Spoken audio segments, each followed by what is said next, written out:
Praise lord, హల్లెలూయా. దేవునామానికి స్తోత్రాలు. మీ అందరికీ నా వందనాలు తెలియజేస్తున్నాను. ఈ దినం కొరకు దేవుడు సిద్ధపరిచినటువంటి మాటలు, ప్రియ సహోదరి సహోదరుడా, నీ జీవితంలో నీవు ఎదుర్కొంటున్నటువంటి ప్రతికూలమైనటువంటి పరిస్థితులను బట్టి నీ చుట్టుప్రక్కల వారు, నీ బంధువులు, నీ స్నేహితులు, నీ యొక్క ఆలోచనలు ఇవి అసాధ్యము, ఇది ఎన్నటికీ నా జీవితంలో మంచి దినములు నేను చూడలేను, నా యొక్క పరిస్థితులు ఎన్నటికీ కూడా మార్చబడవు, ఇది అసాధ్యమని నీ యొక్క ఆలోచనలు, నీ చుట్టుప్రక్కల వారు మాట్లాడే మాటలను బట్టి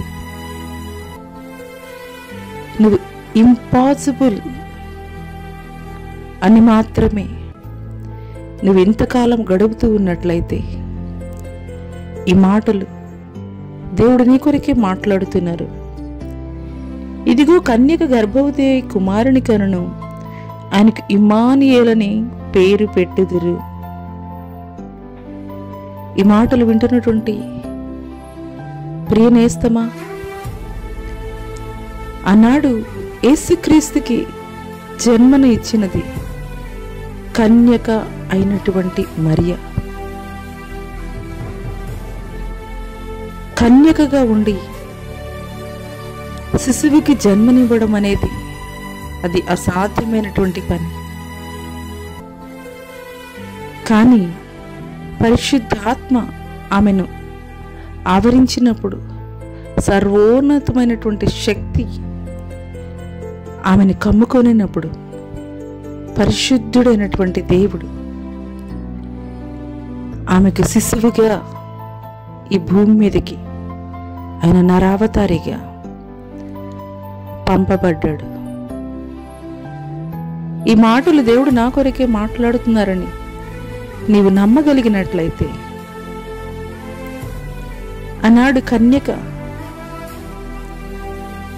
ఒక సాధారణ ఒక స్త్రీలాగా ఆమె కూడా యోచించి భయపడినటువంటి సందర్భంలో గాబ్రియేలు దూత తెలియజేస్తుంది, భయపడకు మరియా, నువ్వు పరిశుద్ధాత్మ ద్వారా నువ్వు గర్భము ధరించబోతున్నావని.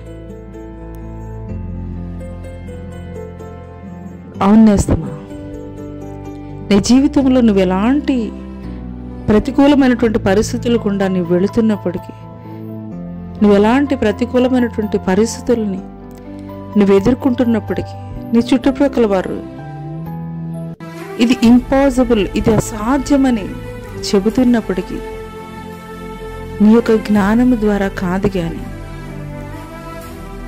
ఆయన యొక్క కృప ద్వారా నీ జీవితంలో అసాధ్యమని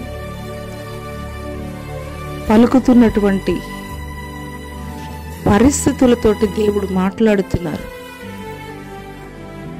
సమస్తము కూడా సాధ్యమే అని. నీ యొక్క ఆలోచనను బట్టి కాదు కానీ ఈ మాటలు వింటుండగా దేవుడు నా కొరకే మాట్లాడుతున్నారని నీవు విశ్వసించినప్పుడు ఆయన కృప ద్వారా నీ జీవితంలో అద్భుతమైనటువంటి కార్యములు ఆయన జరిగించబోతున్నారు. అటి కృప దేవుడు నీకు దయచేయునుగాక. ఆమేన్. Subscribe to my channel. Subscribe for more content.